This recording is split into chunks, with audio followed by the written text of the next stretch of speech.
Hi folks, I'm just going to take you through the steps that you can go through to set up a lesson through Google Meet and Google Classroom so that you could interact with pupils within your class in a live situation. In all Google Classrooms, you'll see at the top of the class there is a bit that says create meeting link. This is unique to each Google Classroom that you have. If you click on this, it'll bring up this screen, and then you need to click on Create Meet Link, and then we click Save. What you'll see is this is now changed and it's created a meeting code for this classroom. This code will stay there the whole time, and any time that you have the class and want to do a video lesson, live video lesson with them, you can click on this link. The pupils can do that in their classroom too, and then you can speak to them or present to them through that. Once you click on that, it'll open up a meeting screen for you. You may need to let access to your camera and microphone on your laptop.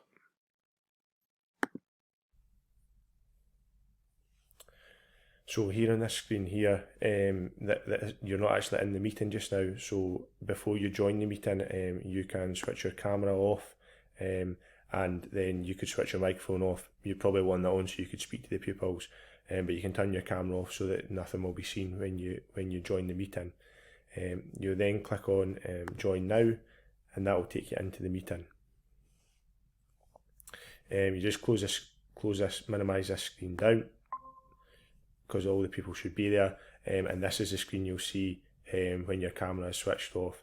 If you choose to switch your camera on at the bottom, then your face will then show up on the screen.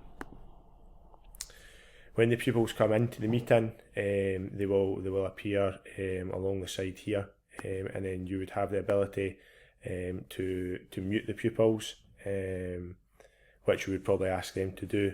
You may, at the start of the lesson, you may have a little bit of interaction with them, but then when you go to start a lesson, you may ask them to mute the pupils, and you can also do this along the side here. When you're in the meeting, you can, or it's advisable that you record the meeting for a couple of purposes: safeguarding for yourself, and also then you can then post this lesson on your Google Classroom for anybody that misses it, who can then see what's happening. So we'd start off by recording the meeting, or recording the lesson. You'll see on the screen that up here becomes live, and then the meeting has been recorded. Everything that's been said and what you're doing is then being recorded. You may then want to share some slides or some information with the pupils. So to do that, we would click on Present Now, and your entire screen. Again, I might need to allow to do this. And then now what is on my screen can be seen by everyone in the class. So I would have open at this point the PowerPoint that I wanted to do, for example this one, so I would go to that PowerPoint, and then I may then talk through some of the slides on the screens with the pupils and the information that I want to share with them there. Once I'm finished doing that, I can go back to the meeting, and then I stop presenting, and then it just goes back to the blank screen, and that's what would be there for the pupils. You may then have a task for the pupils to complete, so they could get on with doing that task, or throughout you may then have questions before that. So there's two ways that pupils can ask questions. Up the top here through the chat function, so that you could get the pupils, while you're going through your presentation, that they could type a message.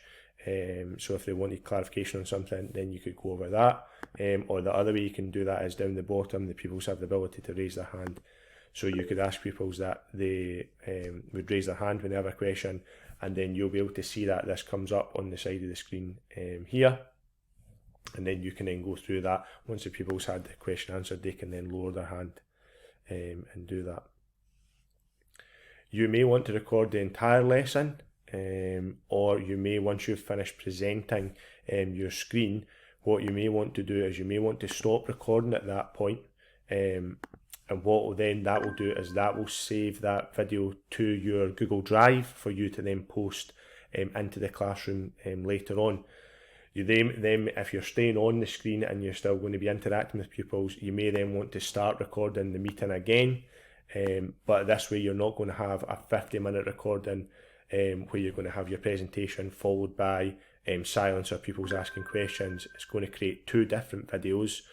So have your bit of teaching, which you can post to Google Classroom, and then the bit when you were just working with the pupils, then you don't need to post that, and that can just stay in your Google Drive for, as we said, just for safeguarding purposes. Again, what you could do is you could use this method. So just now I have no participants obviously in the meeting with me, but I could use this method to record my video and then post that. So if I didn't want to do this way and have pupils on with me at the same time, I can go through these same steps, present my screen and record that, and then when it's the period 2 on a Tuesday, when I've got the class, I can upload that video there. So this is a nice and easy way to record the video without having to have your face in it, and you have your screen recorded for you, and it's all saved to Google Drive, so it's easy to get it into Google Classroom. So you could use it to pre-record the lesson, or you can use it to do a fully live and integrated lesson as you wish. At the end of the lesson, we just leave the call and that ends the meeting with the pupils, and then when they move on to their next lesson or whatever else they've got.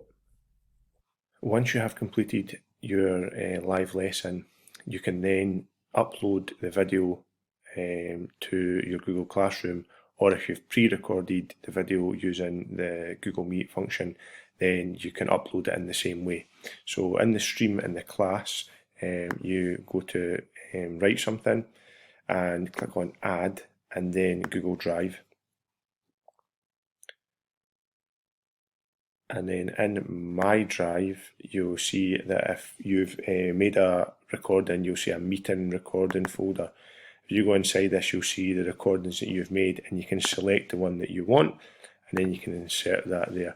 You can then add a message, and this is today's lesson, and then you can post that to the class, to the stream, and then the pupils will have access to the video that you have either pre-recorded or you recorded while delivering the live lesson, and they'll have access to that to look back on if they weren't able to be at the lesson at the time that you're delivering it, or as I said, if you've pre-recorded and then you want to upload it at that time to go alongside a PowerPoint or something else, some other resources that you've put into the class.